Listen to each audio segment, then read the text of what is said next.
भारत किस तरीके से पीओके यानी पाक ऑक्यूपाइड कश्मीर यानी जम्मू कश्मीर और लद्दाख केंद्र शासित प्रदेश का वो भाग जो 1947 से ही पाकिस्तान के कब्जा में है उसको किस तरीके से पुनः प्राप्त करेगा। क्या पाकिस्तान में सर्जिकल स्ट्राइक करे भारत? क्या पाकिस्तान के साथ सीधा वार स्टार्ट कर दे भारत?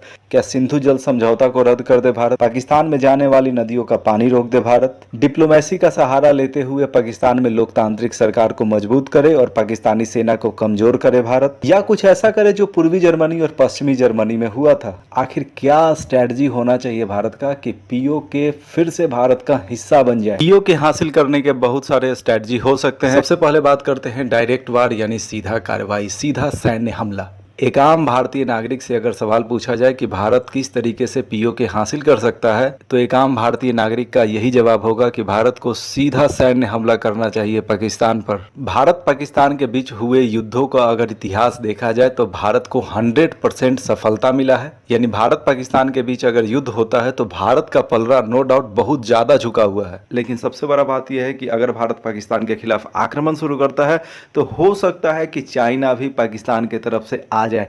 ऐसा क्यों? ऐसा इसलिए पीओके में चाइना का बहुत भारी भरकम निवेश है। गिलगिट बाल्टिस्तान में चाइना कई तरह के हाइड्रो इलेक्ट्रिक प्रोजेक्ट पे काम कर रहा है। चाइना का सीपीईसी यानी China Pakistan economic corridor Gilgit Baltistan से ही गुजरता है। सीपीईसी के माध्यम से मिडिल ईस्ट के देशों से प्राकृतिक गैस और पेट्रोलियम चाइना अपने यहाँ लाता है। अफ्रीका के गरीब देशों के प्राकृतिक संसाधनों का जो लूट चाइना मचाए हुए है उन प्राकृतिक संसाधनों को सीपीईसी के माध्यम से चाइना अपने देश में भेजता है। एक और बात भी ध्यान देने वाली है, वो है न्यूक्लियर वार का खतरा। भारत, पाकिस्तान, चाइना तीनों न्यूक्लियर वेपन रखते हैं तो में भी संभव है कि भारत अगर वार शुरू करता है तो ये वार न्यूक्लियर वेपन तक भी पहुंच सकता है। चलिए बात करते हैं स्ट्रेटजी नंबर 2 की। 1960 में सिंधु जल समझौता हुआ था भारत पाकिस्तान के बीच, जिसमें मध्यस्थता किया था वर्ल्ड बैंक ने। इस समझौता के तहत पश्चिम की 3 नदियां सिंधु, झेलम, चिनाब का 80% पानी पाकिस्तान यूज करेगा जबकि 20% पानी इंडिया इस्तेमाल करेगा। जबकि पूर्वी भाग की 3 नदियां रावी, सतलज और ब्यास का 100% पानी भारत इस्तेमाल कर सकता है। रावी, सतलज और ब्यास नदियों के पानी को अगर पाकिस्तान जाने से रोका जाए तो पाकिस्तान की अर्थव्यवस्था का रीढ़ टूट जाएगा, क्योंकि पाकिस्तान के पंजाब राज्य के एक बड़े भूभाग पर इन 3 नदियों के माध्यम से कृषि कार्य होता है। अब चूंकि पानी एक ऐसा चीज है जो लगातार मूव करता है, उसको रोका नहीं जा सकता है, तो इसके लिए भारत को क्या करना होगा? इसके लिए लंबी लंबी नहरों का निर्माण कराना होगा ताकि इस पानी को दूर दराज के वैसे क्षेत्रों तक पहुंचाया जाए जहां जल की कमी है, जहां जल का अभाव है। क्योंकि ये नदियां पहाड़ी भाग से निकलती हैं और इन नदियों पर डैम पहले से बनाया गया है पहाड़ी क्षेत्रों में, और ज़्यादा डैम बनाया जाए और ज़्यादा रिजर्वायर बनाया जाए और ज़्यादा पनबिजली का उत्पादन किया जाए। हालांकि इन सब में हजारों करोड़ का लागत तो लगेगा, लेकिन इससे 2 फायदा होगा। एक तो पाकिस्तान का कमर टूटेगा, दूसरा भारत के सूखे क्षेत्रों में जल की आपूर्ति हो पाएगी। यानी लॉन्ग टर्म में भारत को बहुत ही फायदा होगा अगर सरकार इस तरह से कुछ करती है। पीओके हासिल करने का कोई स्ट्रेटजी, समझौता हो सकता है, बातचीत हो सकता है, डिप्लोमेसी हो सकता है। चलिए इसको देखते हैं। भारत और पाकिस्तान में अभी तक कई बार समझौते हो चुके हैं, लेकिन सारे के सारे समझौते असफल रहे। भारत और पाकिस्तान के बीच पहली बार युद्ध शुरू हुआ था 1947 में। उसके बाद 1949 में कराची समझौता हुआ। 1965 में पाकिस्तान के साथ युद्ध होता है। उसके बाद 1966 में ताशकंद समझौता होता है। 1971 में पाकिस्तान के साथ युद्ध होता है। उसके 1 वर्ष बाद शिमला समझौता होता है 1972 में। 1999 में तत्कालीन भारतीय प्रधानमंत्री अटल बिहारी वाजपेयी जी बस से लाहौर जाते हैं, पाकिस्तान के साथ समझौता करते हैं, लेकिन उसके 3 महीना बाद ही कारगिल युद्ध शुरू हो जाता है। इन 4 युद्धों और 4 समझौतों से निष्कर्ष क्या निकला? इससे निष्कर्ष यही निकला कि बार बार पटखनी खाने के बाद भी पाकिस्तान कश्मीर मुद्दा को नहीं छोड़ता है। चूंकि भारत का जो भी समझौता अभी तक हुआ है पाकिस्तान के साथ, वो वहाँ की लोकतांत्रिक सरकारों के साथ हुआ है, और पाकिस्तान में लोकतांत्रिक सरकार, वहाँ के प्रधानमंत्री, वहाँ की मंत्रिपरिषद एक कठपुतली से ज्यादा कुछ नहीं है। पाकिस्तान में असली पावर सेना के पास है और लोकतांत्रिक सरकारों को सेना पूरी तरीके से कंट्रोल करती है। पाकिस्तानी सेना का पाकिस्तानी जनता में बहुत ज़्यादा क्रेज भी है।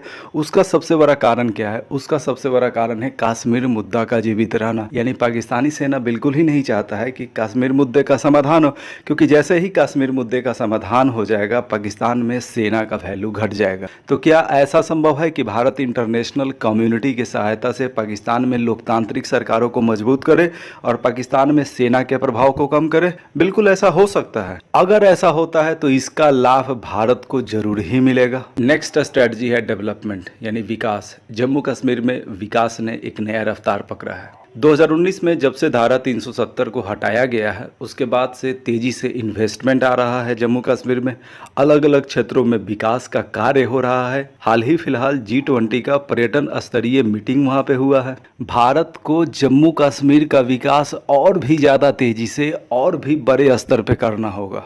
आप इस एग्जाम्पल से समझिए, विश्व युद्ध के बाद जर्मनी को दो भागों में बांट दिया गया था, पूर्वी जर्मनी और पश्चिमी जर्मनी। पूर्वी जर्मनी सोवियत संघ के प्रभाव में था जबकि पश्चिमी जर्मनी अमेरिका के प्रभाव में था, यानी पूंजीवादी प्रभाव में था। पूर्वी जर्मनी में विकास कार्य बहुत ही कम था, न के बराबर, जबकि वहीं पश्चिमी जर्मनी में विकास कार्य तेजी से हो रहा था। पश्चिमी जर्मनी में हो रहे तेज विकास कार्यों की वजह से पूर्वी जर्मनी से लोगों का पलायन तेजी से पश्चिमी जर्मनी की ओर होने लगा। और आपने सुना ही होगा कि बर्लिन का दीवार 1991 में ढह गया। ये बर्लिन का दीवार ही था जो पूर्वी जर्मनी और पश्चिमी जर्मनी को जोड़ता। अगर भारत लद्दाख और जम्मू कश्मीर में डेवलपमेंट को नेक्स्ट लेवल तक पहुंचाता है तो मे भी ऐसा पॉसिबल है कि POK से लोगों का पलायन भारत की तरफ हो सकता है। ऐसी संभावनाएं हैं क्योंकि POK में लोगों का हाल बेहाल है। POK के क्षेत्रों में आए दिन आंदोलन होते रहते हैं।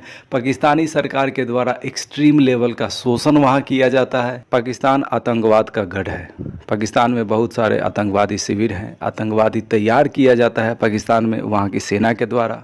पाकिस्तानी आर्मी के फर्स्ट लाइन ऑफ डिफेंस है आतंकवादी, यानी कि पाकिस्तानी सेना को अगर कहीं आक्रमण करना होता है तो सबसे आगे वो आतंकवादियों को ही रखते हैं। पाकिस्तान आतंकवादियों को फंडिंग करता है। इसका बहुत ही पुख्ता प्रूफ भारत को यूनाइटेड नेशन और इंटरनेशनल कम्युनिटी को देना हो, जिसके बाद भारत आतंकवादियों के खिलाफ कार्रवाई कर सकता है और POK में हमला भी कर सकता है, क्योंकि भारत के पास एक मौका रहेगा। नेक्स्ट स्ट्रेटजी है इंटरनेशनल प्रेशर में न आना। आप एग्जाम्पल से समझिए, 1999 में कारगिल का युद्ध पाकिस्तान के द्वारा शुरू किया गया। भारतीय सेना ने बहुत ही जल्द मोर्चा संभाला और पाकिस्तानियों को पीछे धकेलना शुरू कर दिया। पाकिस्तानी सेना का एक डरपोक वाला गुण है और वो गुण ये है, जब वो समझ लेता है कि अब हम हारने वाले हैं, मेरा स्थिति ज़्यादा खराब है, दुश्मन हम पर हावी है, तो वो यूनाइटेड नेशन और अमेरिका जैसे देशों के पास चला जाता है। कारगिल वार 1999 में भी ऐसा ही हुआ था।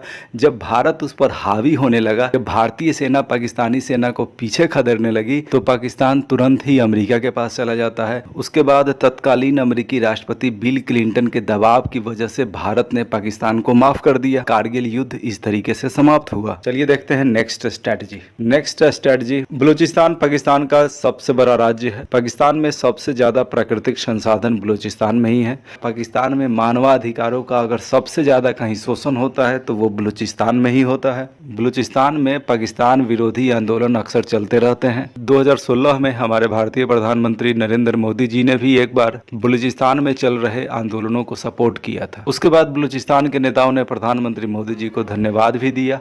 हमारे देश भारत का विदेश नीति यानी दूसरे देशों के प्रति जो विचार है, जो नीति है, वो ये रहा है कि हमारा देश दूसरे देशों के अंदरूनी मामलों में कभी भी दखल अंदाजी नहीं करता है। तो क्या इस बात की संभावना है कि भारत पाकिस्तान के अंदरूनी मामले में दखलंदाजी करते हुए बलूचिस्तान में चल रहे आंदोलनों को सपोर्ट करेगा और बलूचिस्तान को अलग देश बनाने में सपोर्ट करेगा? ऐसी संभावना शायद नहीं, लेकिन ये बात भी सच है कि अगर बलूचिस्तान एक अलग देश बन जाता है, पाकिस्तान से अलग हो जाता है, तो उससे पाकिस्तान काफी कमजोर हो जाएगा। नेक्स्ट स्ट्रेटजी है पाकिस्तान को आर्थिक रूप से कमजोर करना। पाकिस्तान का आर्थिक स्थिति ऐसे भी बहुत बेहाल है। आलू, आटा, टमाटर यानी खाने वाले वस्तुओं की कीमतें वहां आसमान छू रही है। भारत को पाकिस्तान के साथ अपने सारे व्यापार को बंद कर देना चाहिए। भारत को तो इससे कुछ फर्क पड़ने वाला नहीं है, लेकिन पाकिस्तान को इससे बहुत ज्यादा फर्क पड़ेगा। नेक्स्ट स्ट्रेटजी, POK यानी पाक ऑक्यूपाइड कश्मीर, जिसे पाकिस्तान दो भागों में बांटता है, गिलगिट बाल्टिस्तान और सो कॉल्ड आजाद कश्मीर, जो वास्तव में गुलाम कश्मीर है।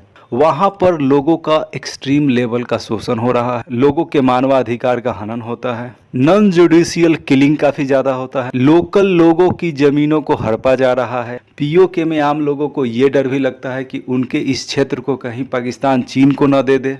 POK में पाकिस्तानी सेना के द्वारा हो रहे एक्सट्रीम शोषण की वजह से बहुत सारे लोग अभी तक POK छोड़ चुके हैं, दूसरे देशों में जाकर बस गए हैं। बहुत सारे लोग POK छोड़कर दूसरे अन्य क्षेत्रों में रिफ्यूजी का जीवन जी रहे हैं। पीओके के ऐसे शोषित लोग जो पीओके से बाहर रहते हैं, क्या हमारे देश को चाहिए कि इनको सपोर्ट करे? बिल्कुल हमारे देश को चाहिए कि इनको सपोर्ट करे। हमारे देश को चाहिए कि इनके मुद्दे को इंटरनेशनल स्तर पर उठाएं, इंटरनेशनल कम्युनिटी को पूरा सच्चाई बताएं। 2019 में जम्मू कश्मीर के पुलवामा में आतंकवादी हमला हुआ था, जिसमें कई सीआरपीएफ के जवान शहीद हुए थे। इसके बाद जवाबी कार्रवाई में भारत ने पाकिस्तान के बालाकोट में एयर स्ट्राइक किया था। न सिर्फ आतंकी कैंप को उड़ाया गया, बल्कि जैसे मोहम्मद के बहुत सारे आतंकवादियों को भी मारा गया। एयर स्ट्राइक यानी सर्जिकल स्ट्राइक के माध्यम से कोई भी सेना शॉर्ट टर्म ऑपरेशन करता है, यानी बहुत ही जल्द पूरे ऑपरेशन को समाप्त कर देता है। और ये जो ऑपरेशन होता है एक सीमित एरिया में होता है, यानी सर्जिकल स्ट्राइक के माध्यम से पूरा पीओके हासिल करना संभव नहीं है।